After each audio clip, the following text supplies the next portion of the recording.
Well, we've got Marc Sparks here from the US-based entertainment company Club Hush, who are expanding to London and other international markets. How are you doing today? I'm doing absolutely super, Toby. How are you? I'm doing smashing, thanks.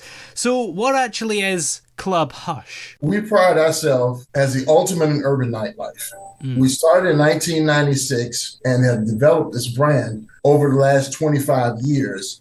And Hush is often imitated but never duplicated. Hush is an experience. We sell memories, is what we do. Yeah. And where did that name Club Hush come from? Actually, there was originally a Club Hush in Houston, Texas. Ah. And I'm actually from North Carolina. And the Carolina Panthers were playing the New England Patriots in the Super Bowl in Houston back in 2003. And I actually had an opportunity to go to Club Hush in Houston. And they made me an offer to purchase the facility. Well, long story short, it didn't quite work out that way. And we ended up in a legal battle. And I actually ended up with the trademark of Club Hush. Ah. And so up until that time, we had experimented and done multiple different types of brands. But I was really interested in Hush. When I first saw it, I wanted it. And so all of our facilities have been Club Hush facilities ever since then in 2006, which we started off. The first Club Hush was actually in Chattanooga, Tennessee. And, we have, continued to expand the brand and continue to improve our consumer experience and that type of thing where, we're one of the top, nightclub brands in America and looking to expand that situation overseas, and to let the world to experience what Club Hush has to offer. Yeah.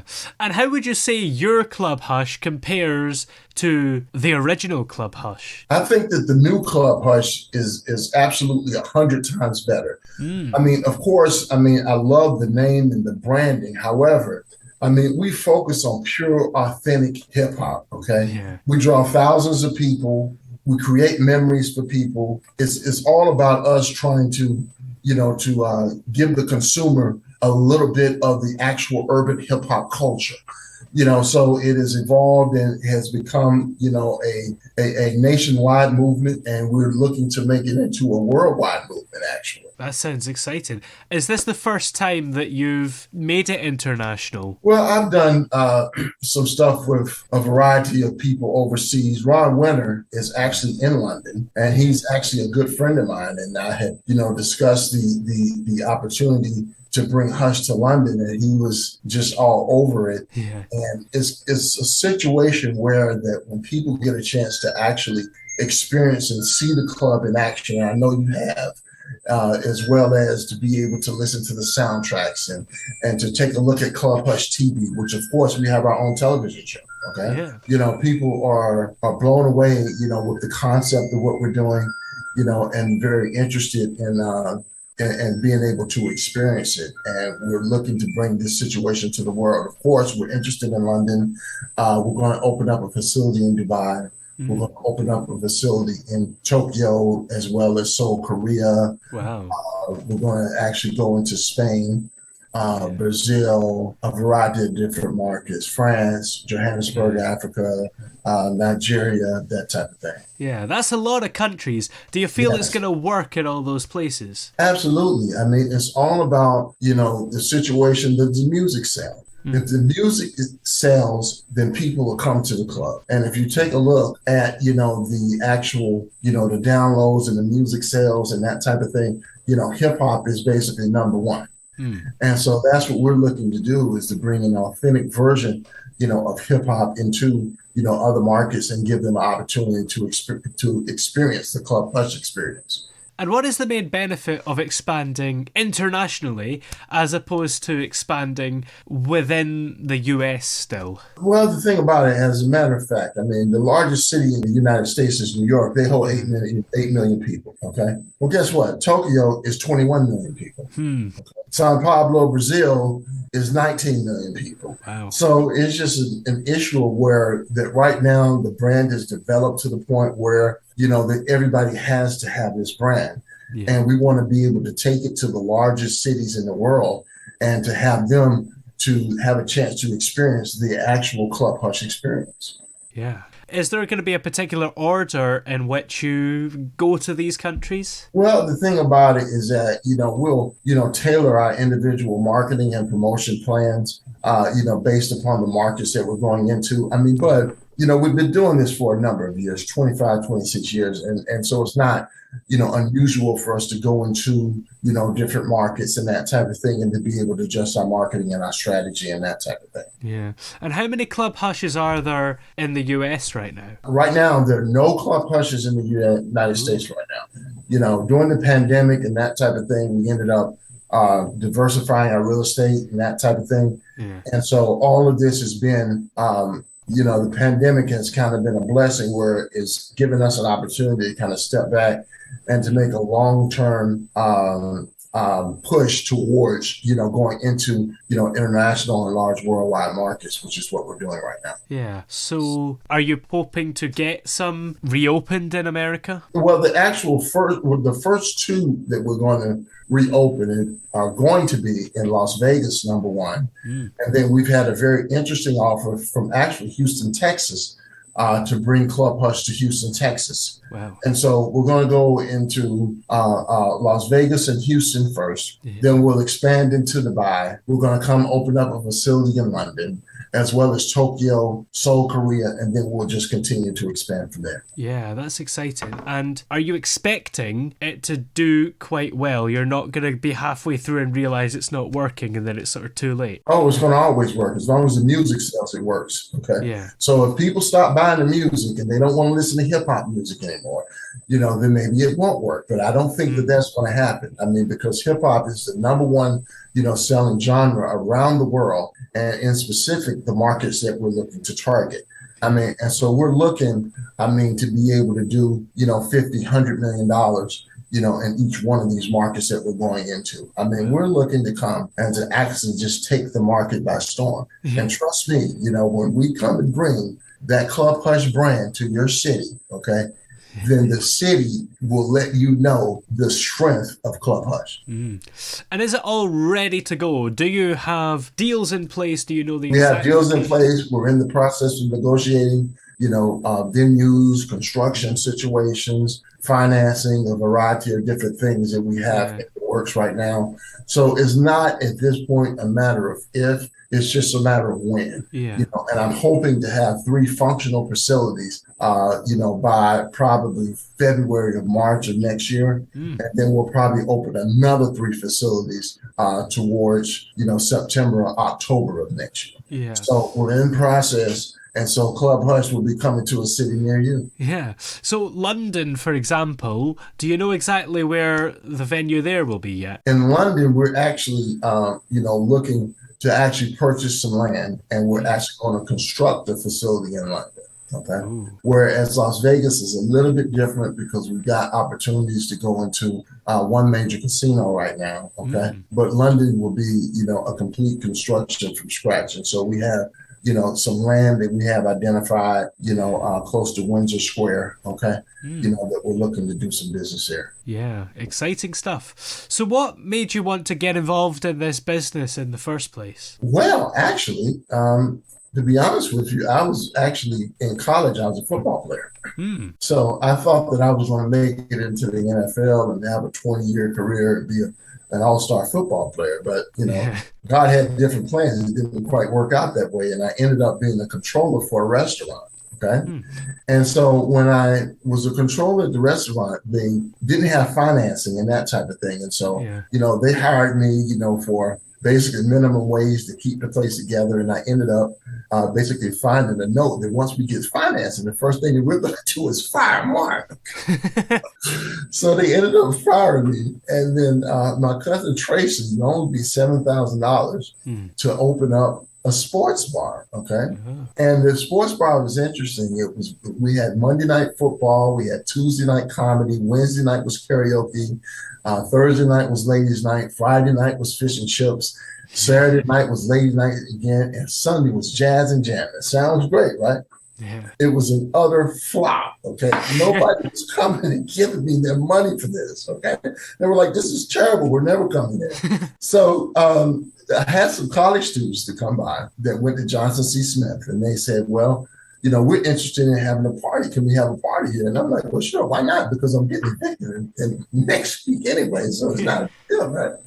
So we ended up having a party, and they ended up having like 400 people. And I'm like, how did you do this? And they were like, they didn't even have flyers, okay? They ended up taking a piece of paper and writing down, hey, come to my party, and made copies off of the copy machine and slid it under the people's doors in the dorm.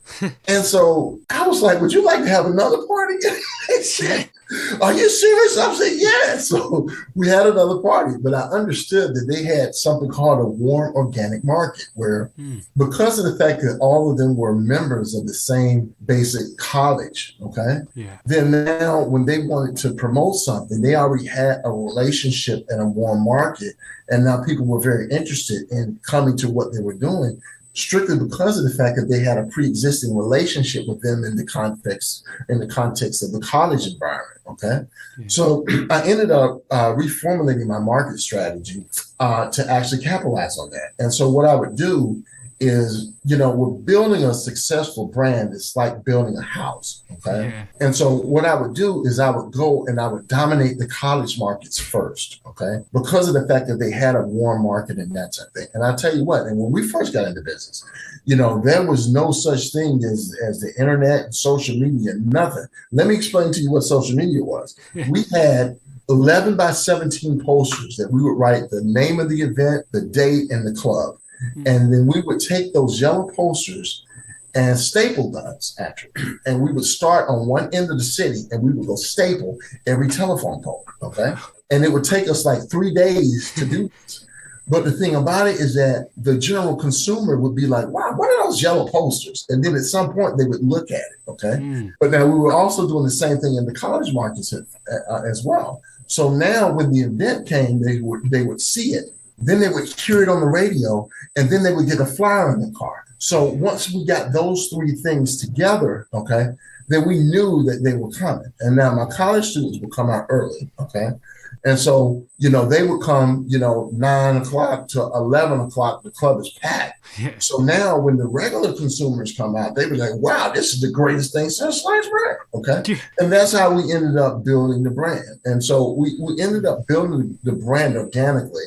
Not based upon having a specific artist tonight. We built the club based off of the strength and the popularity, and the cult-like nature of just the club. Yeah. So now, even if I don't have an artist, I'm still doing 1,500, 2,000 people anyway. Yeah. So now when I decide to bring an artist, the only time I'm interested in bringing an artist, if I can get double of what I'm already getting without the artist. Okay. And so that's the reason why that we only feature A-list celebrities at Club Hush. I mean, we're only, bringing Kim Kardashian. We're bringing the Migos. We're bringing Yo Gotti. We're bringing 50 Cent. I mean, these are the type of artists that we're bringing because of the fact that, we can get a higher admission price and that type of thing that we normally can. And so that's how we ended up building the brand. It's all about just like building a house. The foundation is when we start working something or whatever, then we start, our street promotion, our campaigns and that type of thing early in the week. Then the midweek, the radio kicks in. And then at the end of the week is flyers and that type of thing to be able to seal the deal. But by the time you get to the flyers or whatever, it's the hottest thing in the city now. Yeah. Everybody's talking about it. And with my market, we focus on 18 to 25. And so my market, if they have an option to either come to Club Hush or to pay their rent, okay, they're going to come to Club Hush. They'll figure rent out later. Yeah. And that's what we like. I mean, we deal with a market, that spends 90% of their disposable income on entertainment, okay? And of that 90% disposable income that they spend on entertainment, their number one choice and their number one priority is what's going on at Club Hush first. Yeah. Did you ever have to change the content in order to get people to come, or was it simply that organic? Absolutely not. The thing about it is, see, when I first got into business, I've always done hip hop. And when I first got into business, hip hop was gully at the time. Yeah. Where it was underground and it was very gritty and that type of thing. And, and I went through those same periods where I wasn't making a lot of money, but I was into the music and I was into the culture. But then when the market changed in 2002 and 2003, when now hip hop wasn't gully anymore, it was becoming mainstream. Okay. We really got onto something. I'll never forget, I had Jay-Z in my club in 1996, and we had a conversation about that. And they had something that was on television where they had a Budweiser commercial. And then at that point, we were like, wow, Budweiser is now focused on this urban music. And so, then what ended up happening is that with the major companies and that type of thing or whatever, they began to focus on it and became mainstream and that type of thing. At that point, I already had, 5-7 year advantage, on other people who were interested in coming into the market. So I understood the market from its core. And so that's why now, it's all about doing numbers and with the experience that we bring to the consumer. And actually, we bring, not only pure organic hip hop culture, but also we create a theatrical experience for our consumer as well. And so, we've been very successful and interested in continuing to grow the brand.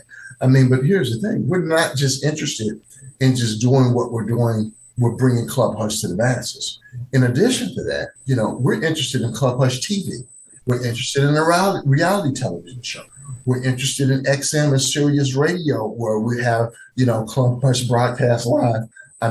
Or, satellite radio. In addition to that, we're interested in a Club Hush vodka brand. We're interested in a Club Hush cognac brand. So we're interested in taking, what we've learned about, the urban, hip hop market and the culture, and to be able to create a multifaceted, vertically integrated company to be able to bring, the hip hop culture to the masses. Of course, it's expanding. Is there a country that you're not looking at that maybe you would like to expand to? My choices in where we expand is extremely simple, okay? The only thing I'm interested in is how the hip hop music is selling there. Is it number one on the charts? How many streams do they have? How much of the music are they buying? Okay, because if they don't buy the music, they won't come to the club. But if they buy the music, then they'll come to the club. And if they come to the club, then they'll buy my vodka. If they buy my vodka, then they'll watch my TV show, and so on and so forth. So it's all about the popularity and the strength of the music. That's the key to it. Yeah.